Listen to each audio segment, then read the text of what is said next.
오늘은 또 MZ 세대들의 그 트렌드에 관련된 또 이제 강의를 부탁을 받았어요. 리더님의 의견을 전달받고 나서 거의 한 3주 동안 어떻게 준비해야 될까 머릿속에서 굉장히 떠나지가 않더라고요. 제가 아무리 MZ 세대라고 해도 제가 가진 지식만으로 강의를 한다라는 게 한계가 있다고 판단을 했고, 여러분들한테 또 더 좋은 정보를 전달해 드리기 위해서 관련 서적부터 뭐 기사 등 읽을 수 있는 내용들은 최대한 시간 날 때마다 읽어보았어요. 그래서 트렌드 키워드는 너무나 방대했고 또 빠르게 변해가고 있습니다. 특히 알아도 써먹지 못한다면 큰 의미가 없다라고 생각을 했고요. 고민 끝에 투자에 관련된 트렌드로 좀 좁히게 되었고요. 결국 아메이 사업 행위는 우리가 미래에 대한 투자이기 때문에 또 그곳에서 연결성을 좀 찾을 수 있게 되었습니다. 무엇보다 저는 제목에서 또 오해가 있을 수도 생각해요. 내용이 MZ 세대들만 들어야 될 것 같은 강의가 아니길 바랬습니다. 그래서 재테크에 관심 있는 모든 세대들이 또 알아야 될 내용들부터 현 시대에 걸맞는 아메이가 무엇인지 우리가 함께 또 알아보는 시간을 통해서 남녀노소 누구나 적용할 수 있었으면 좋겠습니다. 오늘 강의 내용은 세 가지 파트로 나누어져 있습니다. 투자 트렌드에 대한 부분, MZ 세대가 추구하는 그들의 재테크 방법, 그리고 두 번째는 에비오가 가져야 할 중심, 우리가 왜 아메이를 선택해야 하는가에 대한 부분들 말씀 잠깐 드릴 거고요. 그리고 세 번째로는 아메이를 어떻게 전달할 것인가, 현 시대에서 요구하는 아메이 사업과 우리 생각을 효율적으로 전달하는 방법을 좀 제 생각을 위주로 이렇게 소개를 해 드리겠습니다. 첫 번째로 투자 트렌드에 관련된 내용입니다. 요즘 조각 투자라는 말 혹시 들어보셨나요? MZ 세대들이 열광하고 있는 새로운 재테크 수단입니다. 바로 그림 음악을 뭐 이렇게 쪼개서 살 수 있는 조각 투자가 뜨고 있습니다. 이 투자의 경우 가상품이 아니고 실제 미술품이나 음악 저작권 등을 구매하는 방식인데요. 조각 투자는 말 그대로 자산을 조각내서 여러 사람들이 공동 투자한 뒤에 소유권을 나눠 갖는 방식을 말합니다. 기존 주식이나 채권 같은 금융상품이 아닌 다른 대상에 소액 투자해서 배당 수익이나 시세 차익을 기대하는 일종의 투자 방식입니다. MZ 세대 사이에서 조각 투자가 뜨고 있는 이유가 적은 돈으로 쉽게 할 수 있는 투자이기 때문입니다. 그동안 미술품의 경우에 크게 호가하기 때문에 일반인들의 접근이 사실상 좀 불가능한 투자 상품이었죠. 하지만 조각 투자를 할 경우에 다른 사람들과 공동 투자를 할 수 있어서 적게는 1,000원만 있어도 소유권을 구매할 수 있게 되었죠. 이를 보고 아트테크, 뮤직테크 이렇게 불리고 있는데, 이 상품들이 재테크 시장에서 새로운 바람을 불러일으키고 있다고 합니다. 자, 여러분들 좋아하는 작품들을 소유할 수 있으니까 한번 관심 가져보시는 것도 굉장히 좋을 것 같고, MZ 세대들이 어떤 데 관심을 가지고 있는가 한번 둘러보시는 것도 좋을 것 같습니다. 두 번째로는 메타버스를 좀 소개해 드리려고 합니다. 메타버스라는 말 들어보셨나요? 네, 다 들어보셨죠? 요즘 아마 안 들어보신 분들이 없을 정도로 유명한 단어죠. 그런데 그게 무엇인지 잘 모릅니다. 아직 잘 모르는 분들 많습니다. 특히 MZ 세대들조차도 잘 모릅니다. 메타버스란 이 용어가 밑에 여기 나와 있듯이 초월이란 뜻의 메타랑 우주, 세계를 뜻하는 유니버스를 합성한 신조어입니다. 지금은 가상현실, VR이나 증강현실, AR 같은 다양한 기술들이 혼합되어진 3차원의 가상공간, 이게 바로 메타버스라고 지칭을 하고 있습니다. 이 가상현실에서 어떤 일들이 벌어지냐면요. 사회활동도 벌어지고 경제활동까지 가능하고요. 현실과 비현실이 공존하는 곳이다라고 할 수 있겠습니다. 게임도, 비즈니스도, 영상 채팅, 회의, 다양한 형태로 플랫폼이 지금 나와 있고요. 앞으로 더욱 상용화가 많이 되면서 많은 메타버스 플랫폼들이 생겨날 것 같다라는 예상을 하고 있습니다. 전 세계적으로 유명한 플랫폼 같은 경우 2006년 창립한 로블록스라는 미국 기업이 있고요. 최근에 페이스북도 페이스북이라고 부를 수 없습니다. 메타버스 기업으로 바뀌기 위해서 페이스북을 사명을 메타로 변경을 했습니다. 그래서 구 페이스북이라고 부르죠. 3년 전 우리나라에서 출시된 제페토라는 기업이 있는데 아시아 최대 메타버스 플랫폼이 됐고요. 제페토 같은 경우에 이미 2억 5천만 명 정도의 가량의 이용자를 보유를 하고 있다고 합니다. 어마어마하죠, 벌써. 그 많은 사람들이 인스타그램이나 우리가 잘 알고 있는 페이스북 같은 유명한 SNS에 있는데 메타버스를 이용하는 이유는 무엇일까요? 참 재미있는 점이 있었습니다. 바로 이용자의 대부분이 아직 인스타그램이나 페이스북을 사용하지 않는 사람들이라고 합니다. 그리고 제페토가 그들이 이용하는 첫 소셜미디어라고 이야기를 했네요. 그 이유들을 한번 추려보면요. 첫 번째로는 대체 현실로의 도피를 이야기하더라고요. 여기에서 되게 유명하신 이 모니카라는 그런 유저가 있습니다. 이분이 메타버스를 시작하게 된 이유에 대해서 이렇게 인터뷰를 했습니다. 나는 소셜미디어에 열렬한 팬이 되었던 적이 없다. 인스타그램이나 페이스북 같은 소셜미디어에 큰 압박감을 느꼈고 즐거운 경험을 한 적이 없다. 하지만 제페토에서는 얼굴을 공개할 필요도 없고 의무도 없다라고 말했습니다. 이게 굉장히 MZ세대들의 생각을 반영한 인터뷰였던 것 같아요.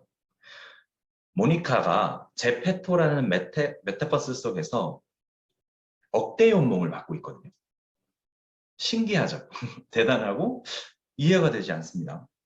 어떤 걸로 억대 연봉을 버냐면요.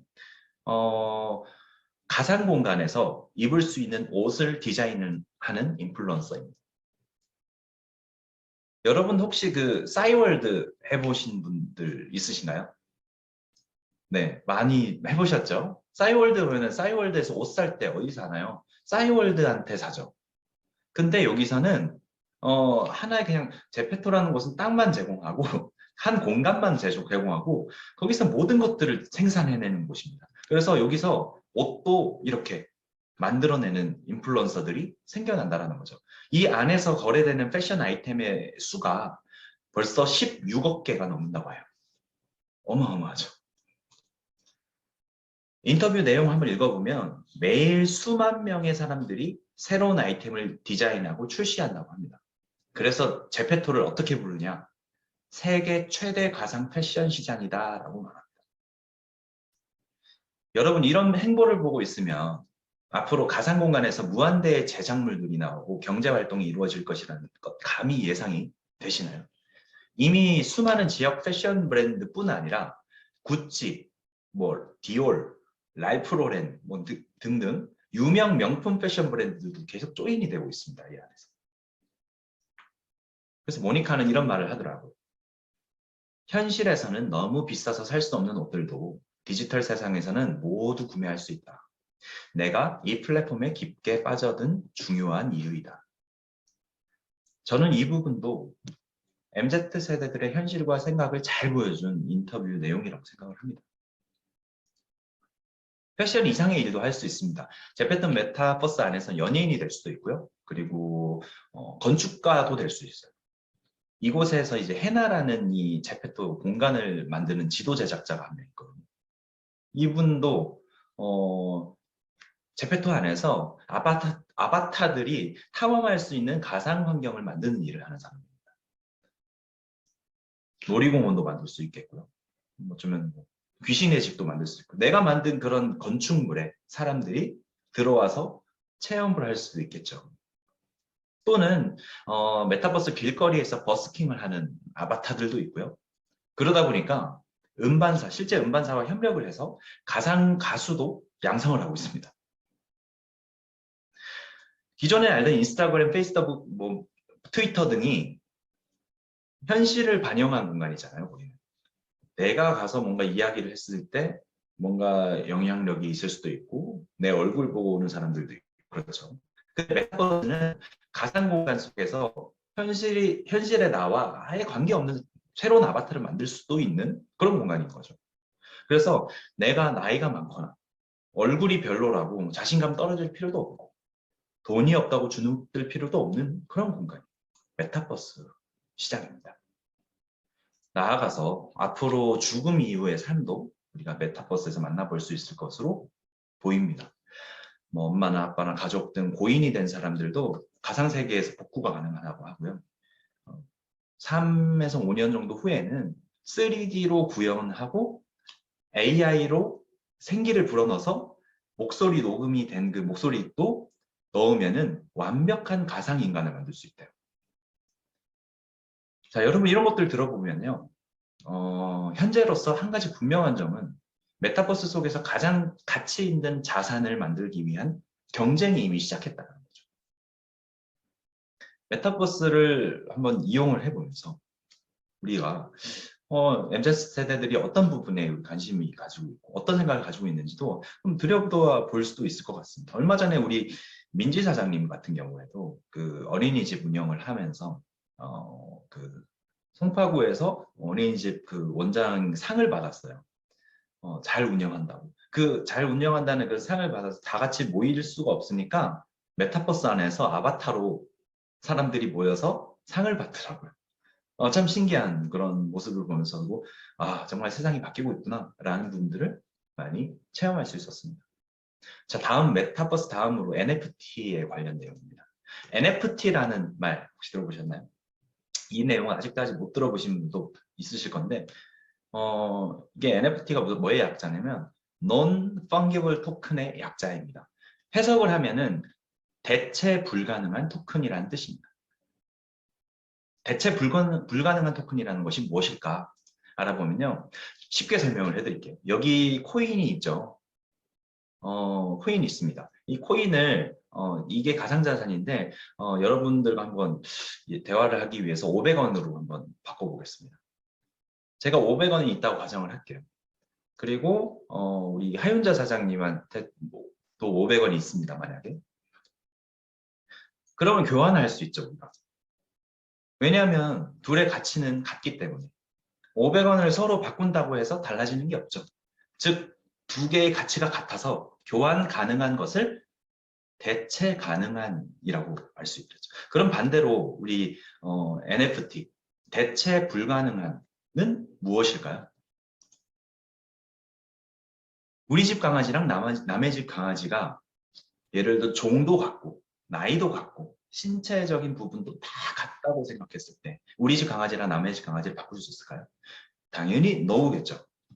왜냐하면 우리 집 강아지의 가치와 남의 집 강아지의 가치는 서로 다르기 때문에 즉 우리 집 강아지는 세계에서 단 하나의 존재이기 때문이고 아무리 더 귀엽고 예쁜 강아지를 데려와도 우리 집 강아지를 대체할 수 없습니다. 즉 대체 불가능한 상태인 것입니다. 그래서 정리하면 NFT는 세계에서 단 하나뿐인 토큰입니다. 자, 그렇다면 이 세계에서 가장 하나뿐인 토큰이 왜 필요하지라는 생각을 할 수 있습니다. 단 전 세계에서 하나밖에 없으니까 라고 하면은 아니 그래서 전 세계에서 하나밖에 없는데 왜 필요한데? 라고 말씀하시겠죠. 제가 모나리자가 만약에 NFT라고 생각을 해볼게요. 인터넷에 떠도는 이런 모나리자 사진이죠. 그래서 이걸 복사해서 제가 붙여놨습니다. 지금. 다른 사이트에서 사용할 수도 있고요. 패러디를 해서 자신만의 작품으로 만들 수도 있죠.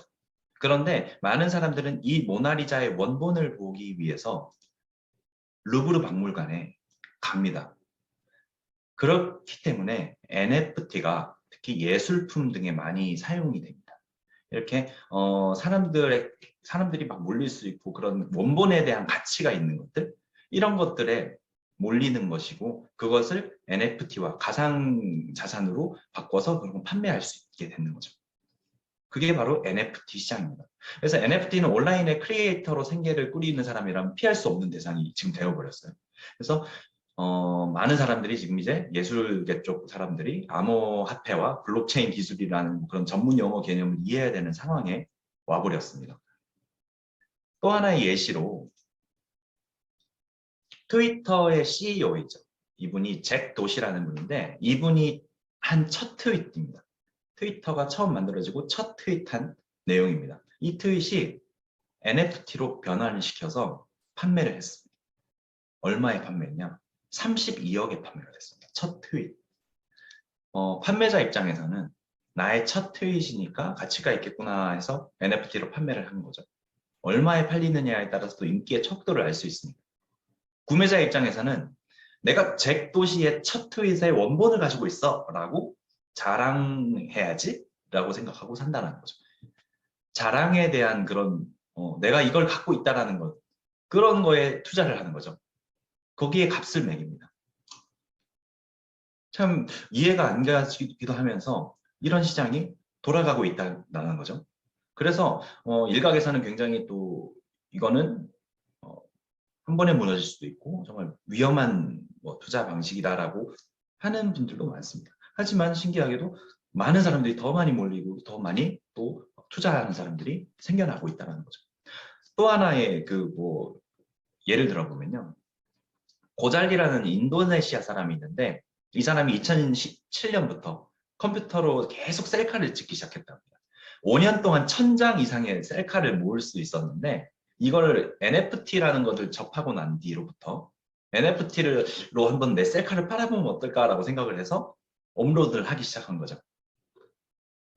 기대 안 하고 그냥 올렸는데 트위터나 뭐 페이스북, SNS 통해서 NFT에 대한 내용이 이렇게 셀카 NFT 이런 것들 판매한다는 게 퍼지게 되면서 이 사람의 5년간의 모습을 관찰할 수 있다라는 그런 색다른 발상에 꽂혀서 사람들이 이 고잘리라는 사람들의 NFT 판매량이 급격하게 오르기 시작했다고 합니다. 그때부터 가격을 올리기 시작하는 막 모험을 하기 시작하면서 지금은 약 800달러 정도 한 장에 94만 뭐 95만 원 이 정도의 가격에 판매되고 있다고 합니다. 셀카가. 결국 이 사람은 지금 한 달 만에 본인의 셀카로 11억 8,800만 원 정도에 가까운 수익을 올렸다고 해요. 자, 이런 식으로 2021년 사이에 NFT 전체 그런 거래나 이런 판매되는 그런 분들이 249억 달러 정도가 된다고 합니다. 하나로 뭐 29조 7,729억 원. 어마어마한 시장이죠. 이미 그렇게 퍼졌다라는 거죠. 제가 어제 친구 집에 갔어요. 그 동생이랑 그 둘이 같이 사는 친구인데 동생이 늦둥이라서 나이 차이가 많이 나거든요. 그 이제 동생이 21살인가 그럴 거예요. 그래서 저희끼리 맛있는 거 막 먹고 하고 있는데 동생이 방에서 문 꼭 닫고 안 나오길래 같이 먹고 싶어가지고 요즘 동생 왜 이렇게 뭐 하냐 뭐 이렇게 물어보니까 뭐 NFT 완전 빠져서 맨날 같이 하는 사람들끼리 회의하고 뭐 그런다고 하더라고요. 실제로 그렇게 빠져있는 지인을 보고 보니까 실감은 좀 나더라고요. NFT 여러분들도 이게 뭔가 새로운 내 사진 아니더라도 뭔가 내가 갖고 있는 무언가의 희소성이 있는 그런 것들을 또 올려볼 수 있는 그런 계기도 한번 마련해 보는 것도 나쁘지 않겠다라는 생각을 해봅니다. 그럼 다음 내용 한번 소개해 드리기 전에 영상 하나 보고 가시겠습니다.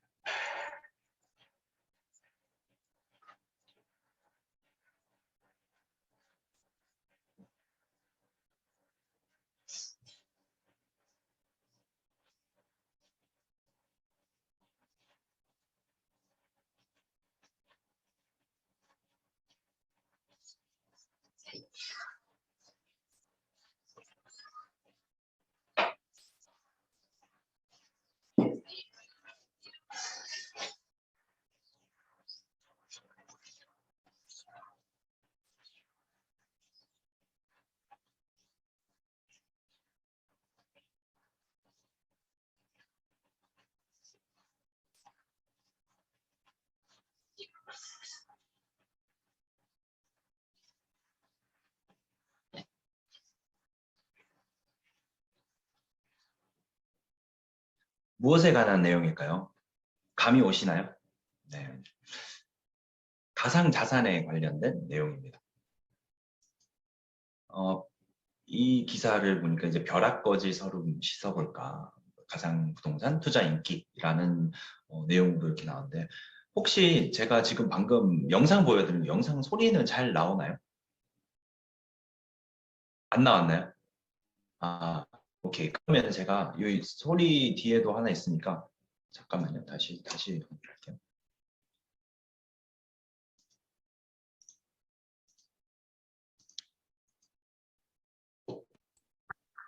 네, 소리는 뭐 크게 중요한 내용이 아니었습니다. 영상만 보셨으면 됐고요.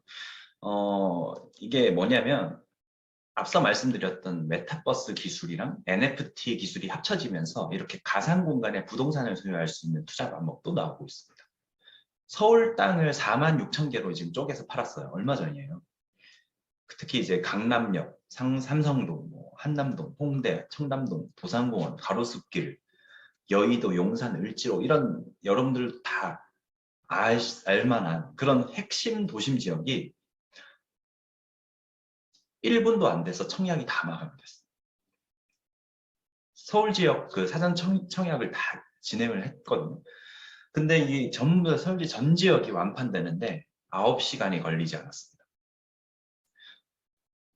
영끌, B2 이런 것들의 한계를 느끼거나 벼락거지 무슨 뜻이죠? 자신의 소득과 별다른 변화, 소득에는 별다른 변화가 없는데 주식, 부동산의 자산 가격은 급격히 올라서 상대적으로 빈곤해진 사람은 벼락거지라고 보이죠. 이런 사람들이 2030 세대들이 굉장히 많이 겪고 있는 부분입니다. 2030 세대들이 가상세계에서라도 내 땅을 갖고 초기 시장을 선점하기 위해서 적극 베팅에 나서고 있다고 합니다. 지금까지 좀 말씀드렸던 이런 조각 투자, 메타버스, NFT 등의 이제 MZ 세대가 특히 열광하는 이유가 뭘까요? 중간중간 언급드렸듯이 이게 부모보다 가난한 세대라고 불리는 세대, 이제 바로 90년대생을 보고 그런 말을 합니다. 이런 말을 듣고 충격적으로 받아들이는 90년대생은 이제 없다고 합니다. 그 말이 더 이상 어색하지 않다라는 것이죠. 그래서 코로나로 인해서 취업 자체도 쉽지 않고 이런 말도 있죠. 맨날 경력직만 뽑은 내 경력은 어디서 쌌나? 라는 말이 개그 요소로 쓰일 정도로 본인이 원하는 일자리는 항상 포화가 되어 있는 상황입니다. 그만큼 안 뽑거나 덜 뽑는다는 뜻이겠죠. 뭐 현대나 LG, KT 등의 대기업들은 정기 공채도 다 폐지했고요. 주간동화 기사에 따르면요. 구직을 포기하다시피 하는 구직 단념자가 IMF 때보다 많다고 합니다. 그래서 이제 큰 부자를 꿈꾸는 90년대생은 흔하지 않습니다. 기성세대 중산층보다 약간 더 잘 살고 싶은 정도라고 합니다. 그래서 차 하나 집 하나뿐이야 라는 그런 말이 기성세대들한테는 겸손 떨 때 하는 말이었는데 90년대생들이 들으면 그 말이 배부른 소리라고 들린다고 합니다. 그래서 90년대생은 평범하게 지내면 평범해질 수밖에 없는 사회에 살고 있습니다. 90년대생이 부모들이 이제 자녀들의 이제 평범하게 살 수 있는 방법을 우리가 교육에서 찾았습니다. 베이비붐 세대들의 절반 이상이 가정 형편이 많이 좋지 않았다고 해요. 그래서 자신이 원하는 단계까지 교육을 받지 못했다고 생각한다고 합니다. 대학을 졸업한 사람들이 잘 나가는 것을 보면서 교육의 중요성을 느꼈고 사회생활을 하면서 경제적 여유를 가지게 되자 자녀들에게 대학 진학을 강조하게 시작한 거죠. 그 결과 90년대생의 대학 진학률이 81.9%에 달했다고 합니다. 엄청나죠? 하지만 시간이 지나면서 이제는 대학 진학이 성공을 보장하지 않는다는 사실을 깨달으면서 다시 점차 줄어들고 있다고 합니다. 자녀를 생각하는 마음이 오히려 90년대생에게 또 다른 악순환으로 이어졌다는 것이죠. 대학에 진학하는 사람들이 많아지면서 대학 프리미엄이 줄어들었다고 하는 거죠. 그래서 이게 고졸에 비해서 대학 나온 사람이 더 많이 받아가야 되는데 그게 굉장히 좁혀졌대요, 많이. 그래서 대학을 가는 것도 하나의 투자잖아요. 요즘 대학을 가는 것이 투자 대비 효율이 많이 떨어지고 있어서 안 가거나 4년제 대학 다 졸업하고 취업 때문에 2년제 대학을 다시 들어가는 세대도 많아졌습니다. 그들을 보면서 많은 생각을 했습니다. 그들에게 혹은 나에게 더 이상의 시행착오는 없어야 하지 않을까? 또 다른 악순환을 반복할 것인가? 네, 그것이 아니라면 아메이 사업가인 우리부터 더욱 강력한 Y를 찾아내야 될 것입니다. 그래서 그들이 부자가 될 수 없다고 단념하는 것은 정말 부자가 되기 싫어서가 아니라 부자가 될 기회가 없었기 때문이라는 것 정확하게 알고요. 그들에게 이 사업이 엄청난 기회로 비춰질 수 있도록 그들이 비전을 볼 수 있도록 우리가 함께 그들이 원하는 것이 무엇인지를 찾아내야 된다고 생각합니다. 제프 베조스, 이분이 이런 얘기를 했죠. 전략은 변하지 않은 것에 토대를 주어야 한다. 사람들은 나에게 5년 후나 10년 후 무엇이 변할 것인지 묻지만 무엇이 변하지 않을 것인지는 묻지 않는다. 변하지 않는 것에 초점한다. 이런 부분들 굉장히 중요한 내용인 것 같습니다. 이렇게 급변하는 사회에서 변하지 않는 것은 무엇인가를 생각했을 때 우리 아메이 비즈니스가 정말 딱 거기에 걸맞는 비즈니스가 아닌가라는 생각을 하고 있고요. 자, 그렇다면 우리가 생각해 볼 것들은 바로 필연적으로 변할 것은 무엇인가요? 라는 거죠. 첫 번째로 지금 다니는 직장을 그만둘 확률이고요. 두 번째로는 내가 늙고 노동이 쇠퇴할 확률이고, 세 번째로는 오늘 말씀드렸던 새로운 투자 트렌드가 나올 확률. 몇 퍼센트인가요? 100%죠. 이 100%에 대한 부분들을 대비한다는 것은 자산을 갖는 건 되게 중요하지만 변하지 않을 안전한 자산을 준비해야 한다는 사실이 우리가 가져야 될 굉장히 중요한 덕목인 것 같습니다. 아메이는 내가 하나의 플랫폼이 되어서 카카오톡처럼 택시가 필요한 사람, 미용실이 필요한 사람, 메신저가 필요한 사람, 카드가 결제 수단이 필요한 사람, 그런 사람들을 연결해주는 그런 매개체를 카카오톡이 하고 있죠. 마찬가지로 생필품 등의 제품이 필요한 사람들을 연결해주는 역할을 하는 일이 바로 아메이입니다. 나에게 연결된 네트워크 속에서 사람들이 구매를 할 수 있게 도와주는 일. 그래서 이 아메이는 그런 것들을 기반으로 하기 때문에 잘 될 수밖에 없는 그런 네트워크를 우리가 가질 수 있습니다. 미래 트렌드적인 굉장히 사업인 거죠. 카카오 같은 경우에는 매일 쓰지 않으면 안 되는 메신저 기반이기 때문에 잘 될 수밖에 없는 이유가 되었습니다. 아메이는 매일 쓰지 않으면 안 되는 생필품 기반이기 때문에 이걸 어떻게 말하느냐가 되게 중요한 것이지, 이건 어떻게 보면 전통적인 비즈니스 방법을 내가 전통적으로 이야기를 한다면은 그냥 다른 사람들은 다단계라고 생각할 수밖에 없는 것 같습니다. 근데 요즘 시대에 맞춰서 이야기를 하는 그런 방법을 우리가 깨우쳐야 한다고 저는 생각을 합니다. 현 시대에서 가장 좋은 아메이의 아이템을 꽂자면 저는 단연 25센트 라이드를 들 수 있을 것 같습니다. 기존에 생각하셨던 아메이 사업이든 제품이든 컨텐츠든 여러분들이 생각하는 아메이 이미지와 25센트 라이드라는 새로운 플랫폼 융합이 되었을 때 생각지도 못한 결과물들이 나오고 있고요. 지금 몸소 느끼고 있습니다. 제가 최근에 며칠 전에 만나뵌 분이 있습니다. 먼저 제가 아메이 사업을 하는 것을 오픈을 하려고 이제 했죠. 오픈을 하고 나니까 언제나 그렇듯이 아메이 제품 좋잖아요 라는 말을 하시더라고요. 그래서 뻔한 대화가 몇 번 오가는 분위기 속에서 제가 분위기를 확 바꿔버린 말 한마디가 한마디 있었습니다. 요새 아메이에선 실내 자전거도 나와요. 이 문장 하나가 그날 아메이를 이야기할 수 있는 그런 더 많은 이야기도 할 수 있는 매개체가 되었고, 그리고 더 세련되고 즐겁게 이야기를 할 수 있는 전환점이 되었습니다. 또 제가 바로 어제 처음 뵌 분이 한 분 있었는데요. 어제 그 분과 운동 이야기를 하다가 저는 한 번도 헬스를 다녀본 적이 없어요.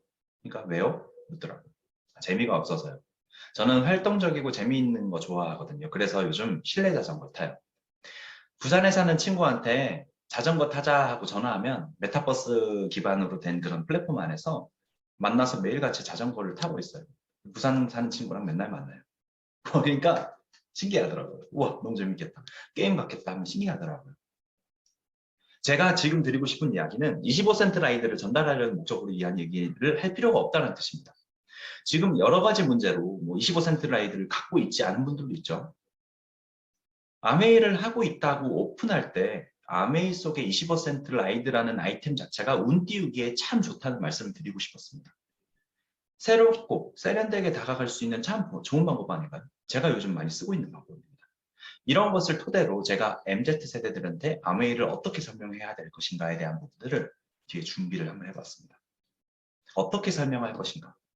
그들의 눈높이에 맞춰서 우리가 소통을 할 필요가 있겠죠. MZ세대를 소통하다 보면 착각할 수 있는 부분들입니다. 첫 번째, 내가 그들의 인생의 선배로서 경험자로서 더 낫다고 생각을 하고 대화를 시작할 수 있습니다. 그래서 무언가를 가르치려 들거나 주입하려 하는 모습보다는 그들이 무슨 생각을 하고 있는지 아는 것이 더 중요하겠죠. 질문하고 또 질문을 해봤으면 좋겠습니다. 두 번째, 본인은 1년이 걸려서 얻어낸 생각을 상대방에겐 한 달 만에 이해시키려고 하는 그런 경향. 나보다 상대방은 훨씬 더 잘하는 부분이 분명히 존재하고 그 잠재력을 파악하고 터치하는 것이 더 중요하다고 생각합니다. 그들의 행동을 그들의 입장에서 우리가 이해를 하는 것. 예를 들면 뭐 SNS를 한다는 것, 뭐 이런 것들이 있겠죠. SNS를 통해서 그들이 좋아하는 것이나 자주 가는 곳, 뭐 그들의 생각 등을 읽어보는 것 또한 한 방법이 될 수 있을 것 같습니다. 요즘은 보면은 소개팅에 나가기 전에 전화번호를 미리 받잖아요. 상대편의 전화번호를 받고 저장을 하면은 상대방의 그 계정이 그 인스타그램을 한다면 연결이 딱 돼요. 그러면 그 상대방의 계정을 먼저 보고 뭘 좋아하고 뭐 이런 것들 미리 사전 연습을 하고 나간다고 합니다. 두 번째로는 우리 NFT, ETF, 메타버스, 주식코인, 조각 투자 등 뭐 투자 트렌드들을 겉핥기식으로도 이렇게 이해를 해보면 오늘 굉장히 그런 기회가 됐을 거라고 생각합니다. 아는 척을 하라는 말이 절대 아니고요. 가상자산을 말하면 대부분 기성세대는 위험하다는 말부터 튀어나오게 마련입니다. 그들에게 위험성을 알리는 것도 중요하지만 제대로 모른 채로 부정적인 측면만 이야기해서는 그들을 설득할 수 없다고 생각합니다. 그렇다고 해서 그 분야를 공부해보는 것도 당장 어려운 일이기 때문에 그들의 관심 분야에 투자를 하면서 함께 가지고 갈 수 있는 최고의 스페어 타이어가 아메이라는 것을 일깨워주는 것이 중요하다고 생각합니다. 세 번째, 감정적인 전달에 의존을 하지 않았으면 좋겠습니다. 아메이가 최고다. 제품이 최고 좋다. 어마어마한 사업이다. 몰라요. 이 예전에는 이런 모습이 동기부여나 열정 가득한 모습으로 설득이 되었을지는 모릅니다. 근데 그런 모습들이 상대방에게 실력이 없어 보일 수도 있습니다. 그리고 반감심을 가지기 딱 좋을 수도 있습니다. 자, 여러분, 커뮤니케이션 메시지는 두 가지 영역에서 결정된다고 합니다.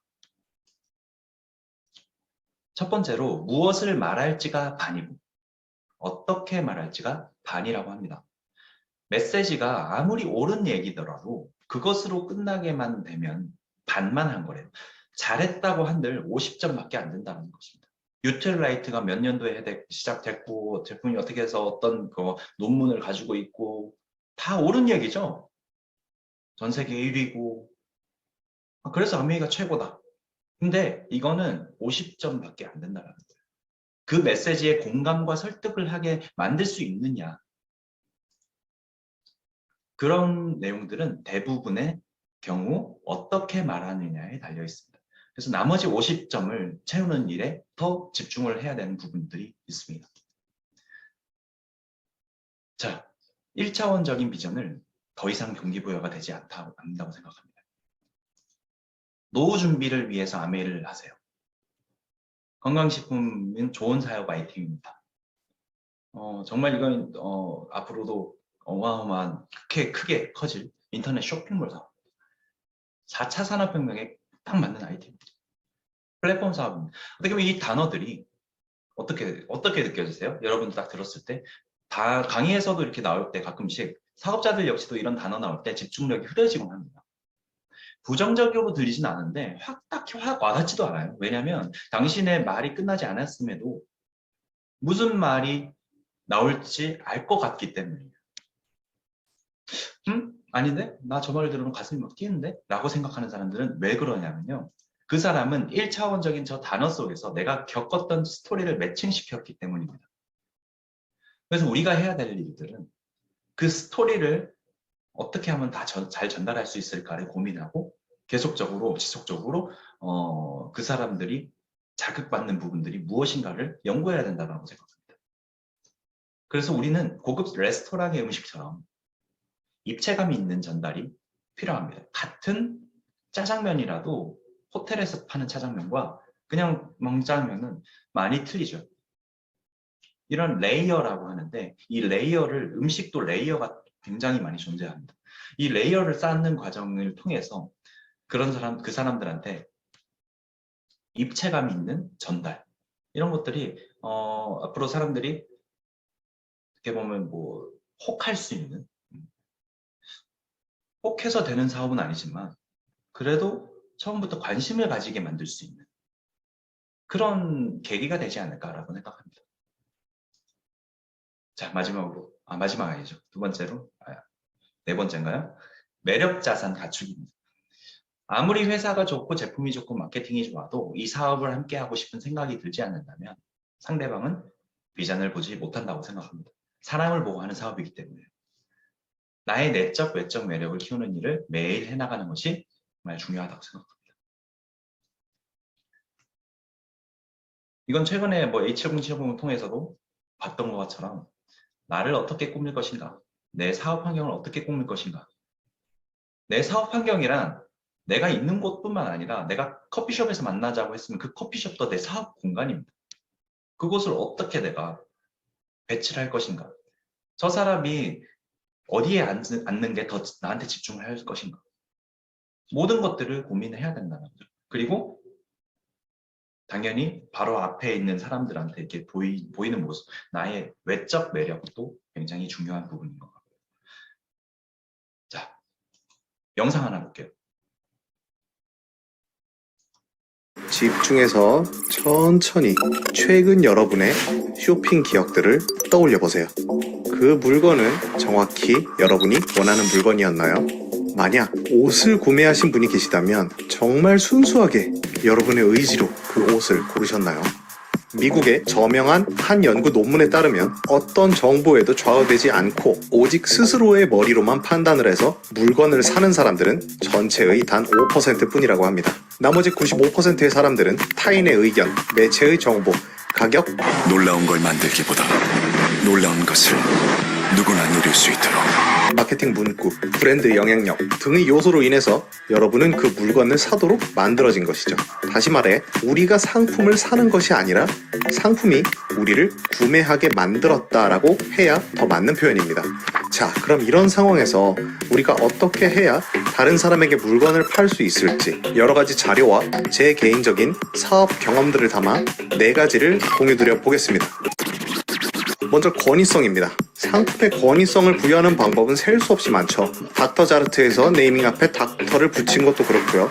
키엘 매장의 담당자들이 연구원 가운을 입고 세일즈를 하고 있는 것도 그렇고, 굳이 유명 광고 모델을 쓰는 이유도, 잘 나가는 유튜버에게 광고를 맡기는 이유도, 책이면 뒷표지에 추천사를 박아놓는 이유도, 상품의 별점 시스템을 도입하는 이유도, 이 모든 것이 사실은 권위성을 부여하기 위한 마케팅 행동입니다. 이런 것들이 뒷받침이 되어야만 사람들은 신뢰를 가지고 물건을 구입합니다. 이건 마케팅의 가장 기본이고 정말 중요합니다.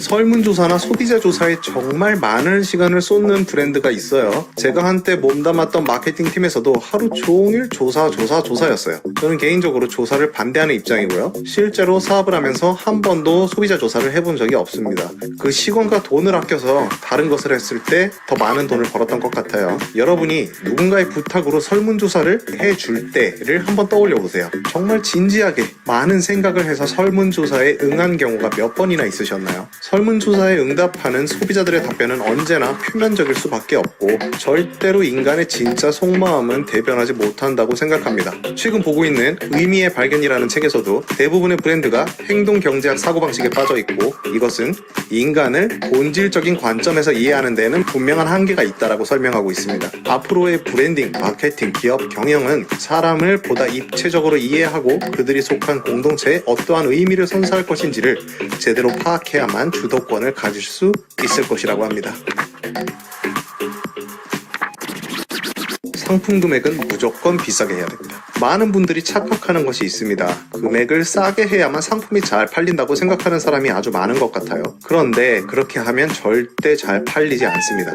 물론 잘 팔리는 경우도 있겠지만 아마 몇 달 못 가서 파산할 겁니다. 적자가 나니까요. 실제로 한 방송국에서 실험한 것이 있는데요. 일반 5,000원짜리 도시락에 들어가 있는 미트볼을 고급 레스토랑에서 그대로 판매했더니 도시락에 있었을 때는 아무도 주목하지 않았고 아무도 평가를 하지 않았던 그 미트볼이 고급 레스토랑에서는 극찬을 받았다고 합니다. 여러분이 판매하는 상품의 퀄리티가 좋아도 그걸 싸게 팔면 팔수록 그 상품의 가치는 비례해서 떨어지게 되어 있습니다. 제대로 만들어서 비싸게 파는 것, 이것이 훨씬 유리하다는 것이죠. 사람들은 스스로 생각을 열심히 해서 판단을 하고 싶지 않아 하는 본성이 있습니다. 그래서 우리는 그 인간의 본질을 이용해야 합니다. 앞서 말했듯이 상품의 권위성을 높이고 브랜딩을 하고 금액을 높게 책정해서 최대한 쉽고 심플한 정보 전달을 통해 대중들에게 이 상품이 좋다는 것을 인식시켜야 합니다. 진짜 좋은 제품도 금액이 낮으면 사람들은 의심을 합니다. 뭔가 이상한 것 같다고 말이죠. 최대한 심플한 정보로 사람들에게 가치를 인식시켜 주시길 바랍니다. 소유 경험을 하게 해야 합니다. 미국에서 슈퍼볼 티켓을 예약 추첨을 통해서 300불 정도에 판매했던 적이 있는데요. 한 연구 결과에 따르면 추첨으로 당첨돼서 300불로 티켓을 실제로 산 사람에게 그 티켓을 얼마에 리스라고 싶냐고 물어봤더니 10배 정도 비싼 금액으로 재판매하길 원했다고 해요. 반면 추첨에서 떨어졌던 사람에게 만약에 그 티켓을 당신이 가질 수 있었다면 얼마로 다시 판매를 할 수 있냐고 물었더니 310불, 320불이 제일 많았다고 합니다. 결국 사람은 단 한 번이라도 자기가 소유했던 것의 가치를 높게 측정하거나 혹은 애착이 생겨서 놓치고 싶지 않다는 생각이 발동된다는 걸 알 수 있습니다. 그래서 여러분이 팔고 싶은 제품이나 서비스가 있다면 무료 체험을 하게 한다든지 무료 사용 기간을 둔다는 건 하나의 굉장히 좋은 마케팅 방법이라고 할 수 있습니다. 자, 온라인이든 오프라인이든 무언가를 팔고 싶으신 분들이 계시면 권위를 부여하고 금액은 높게 하고 인문학을 공부해서 인간의 본질을 이해하고 또 고객에게 소유 경험을 하게 하는 것, 이 네 가지를 꼭 기억해 주시면 되겠습니다. 네, 권위, 인간 본질, 가격, 소유 경험. 이 부분을 이제 마지막으로 어떻게 설명할 것인가에 대한 부분들 끝내요. 집중해서 네, 마지막 말씀을 드리도록 하겠습니다. 마지막 장입니다. 우리는 우리가 가진 것을 기반으로 끊임없이 재생산해내는 능력을 키워야 한다고 생각합니다. 여러분들이 뭐 자주 보시는 책죠. 책이라는 그런 매체를 보면 가장 좋은 비유가 될 수 있을 것 같아요. 작가가 하나의 책을 내고 같은 기반으로 같은 근본을 가지고 같은 비슷한 내용을 가진 내용을 10년 전에 냈던 책을 2022년에 개정판 이러면서 내는 경우 너무 많이 보셨죠. 이러면서 다시 한번 서점에 비치가 됩니다. 그러면서 다시 또 베스트셀러가 되기도 하고요.